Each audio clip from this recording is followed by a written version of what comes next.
Stupid is as stupid does. This is a message of hope. Stay tuned and find out how.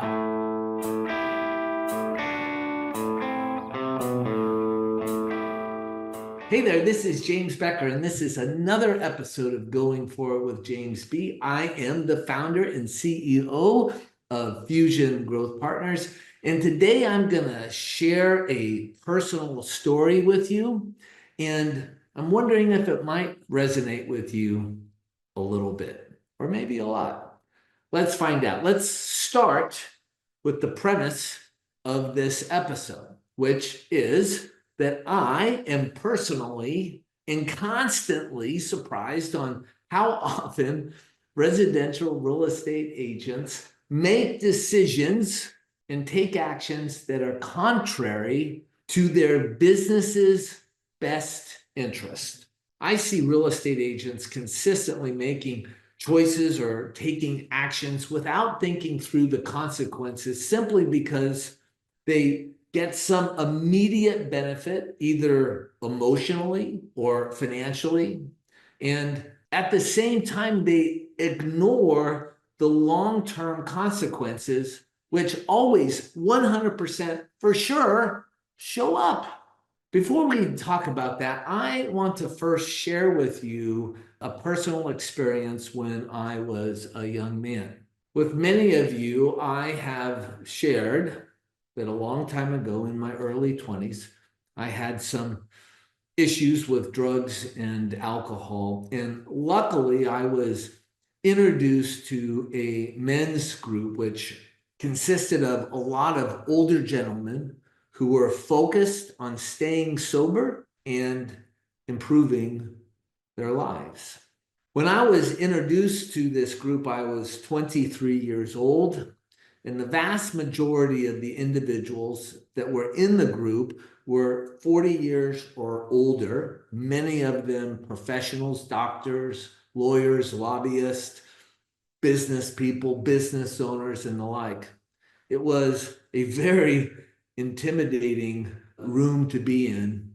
But I did end up with a lot of big brothers, so to speak, or uncles that I could look up to and receive some much needed mentorship.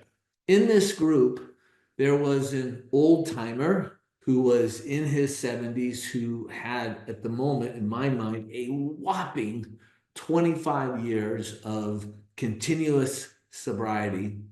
And his name was Norm Blackshire.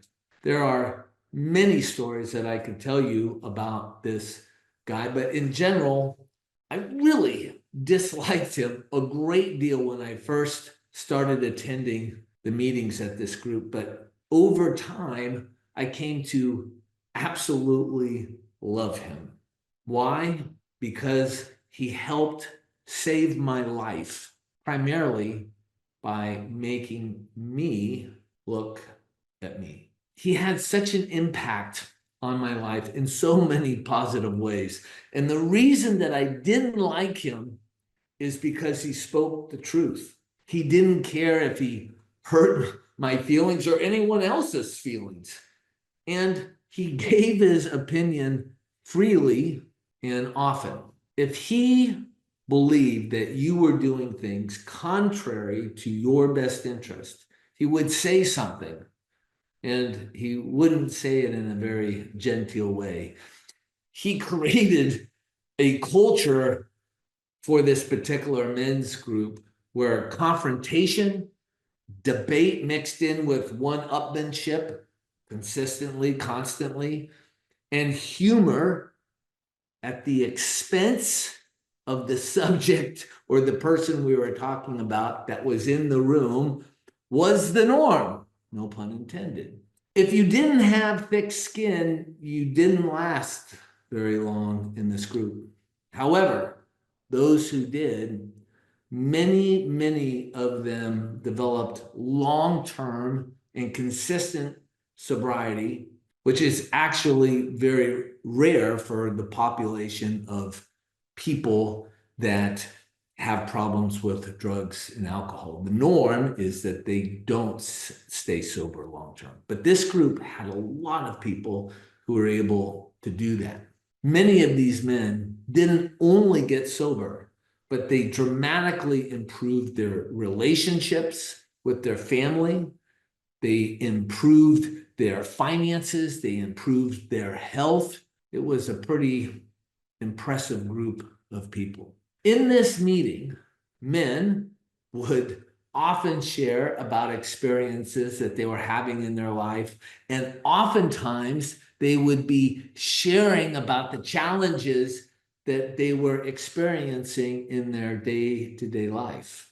Many men would share how they felt like they were being screwed over by a business person or someone that they were dating or a family member or something of that sort. We talked about what was going on in our lives all the time. But anyhow, they would share about these negative situations. And like clockwork, the group in general would point out to that person what their part in the situation was. They would point out that maybe that they created the problem themselves, or at best, exasperated the problem. Many times, the subjects of these comments after they shared did not want to hear this feedback. They wanted empathy, but this group rarely gave it.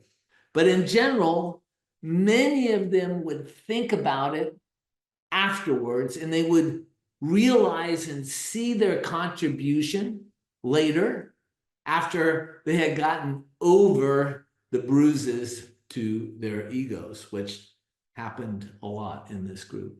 I, of course, was no exception to this rule. I was oftentimes the topic and the fuel to the other people's laughter.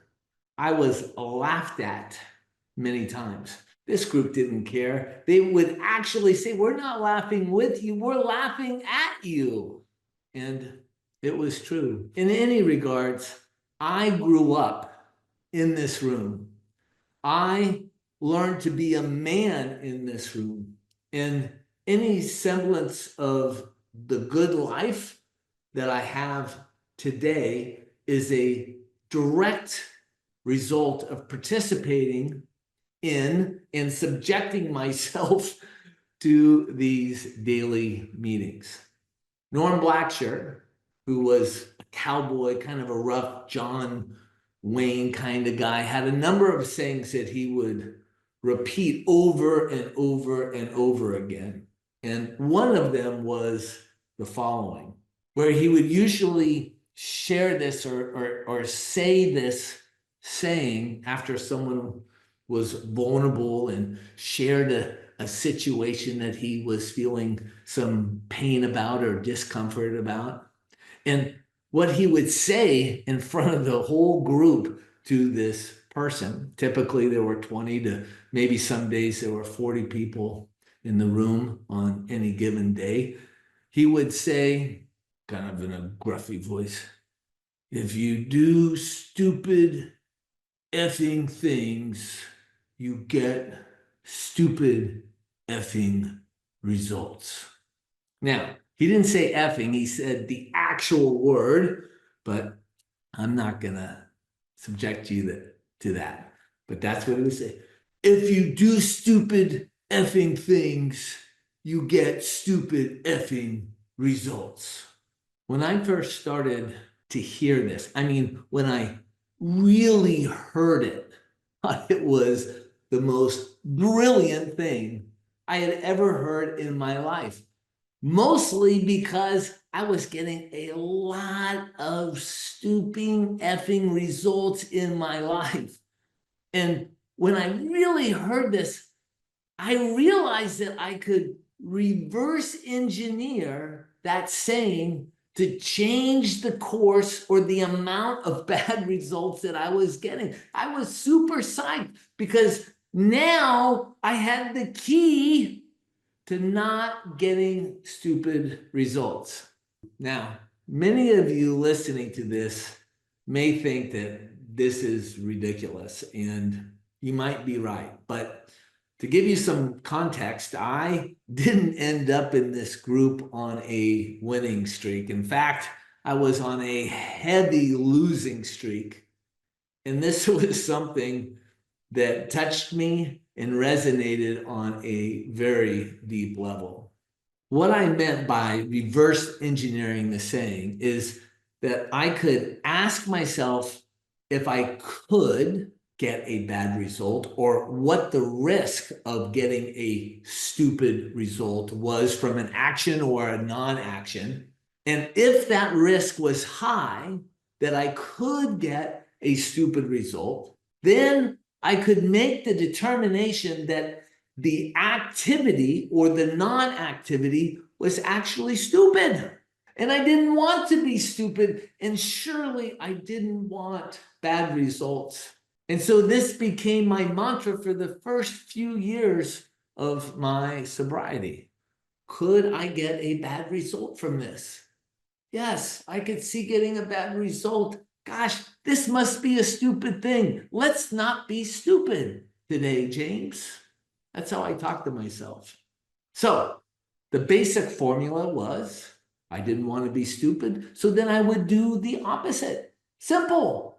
And so I started to do things that would not get me stupid results. At least I got better at doing less stupid things. I shouldn't say that I've stopped doing them altogether because I am human and I have emotions and I continue to this day to do stupid things. However, I do believe I'm doing a lot less of them than I was back in the day. And the results that I get are primarily a lot better than what was happening a long time ago.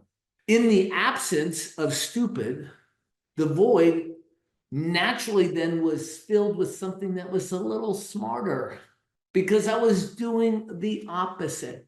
That was, I think, the brilliance.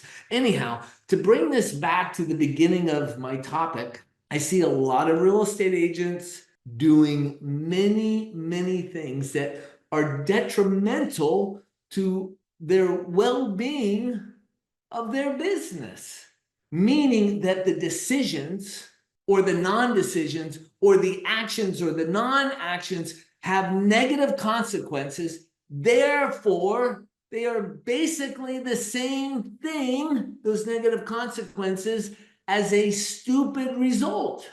If I'm applying the same logic from my story here, that means that the actions or non-actions are essentially stupid.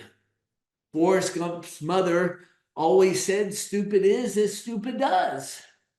For most real estate agents, the object of their business is to provide good or great services to as many individuals as possible to earn the highest income possible so that they can have the most impact on those people that they love and for themselves. So I want to suggest that anything that someone does that is contrary to that goal could be a stupid thing.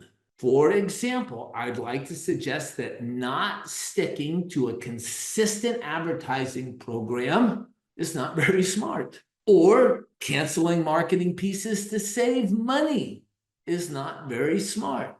Not answering the telephone, or at worst, not returning telephone calls quickly. It's not very smart. Even stuff like making a decision to flip homes when they're struggling to consistently execute in their business, thereby diluting their attention and focus away from their main income source because of the lure of easy money that emotionally they might feel good about in the moment, to me, is not very bright. Also, think about this for a minute. How smart is it not to dedicate a reasonable amount of time daily and weekly to business development, even though you all have plenty of time to do it? We all have plenty of time to do it. I'm only scratching the surface here of the things that I see on a regular basis. I'm not judging here, or maybe I am, but I know that I need people in my life to point out the things that I'm doing that aren't very bright, because I can convince myself of a lot, and a lot of stuff that maybe isn't true because of my delicate ego. Anyway, in the spirit of the SMG men's group in Sacramento and in Norman Blackshire's memory, I hope that you can appreciate the humor and the seriousness of the topic of this video. Norm Blackshire and this men's group saved my life. And many principles that I've learned in this group, I still try to put into work every day. But it is not a comfortable process at that time, because I needed to be confronted on my attitude, on my behavior, and my self-delusion. And I still need that on a regular basis. And I am thankful that I'm still a part of this group and that I have people in my business and on my board who are willing to do the same. If you're feeling a little hot under the collar, if you're feeling a little uncomfortable with my video today, then this might be hitting home. If you're a little mad at what I'm saying or mad at me, I would say that's good news. That emotion might get some motion where you need to apply it. If you pay attention to those feelings and you take a hard look at it and you look at your business and you say, gosh, what are the bad results that I'm getting? And what part do I play in that? What decisions or non-decisions am I making? What actions or non-actions am I taking or not taking that is contributing to results that I would prefer not to have?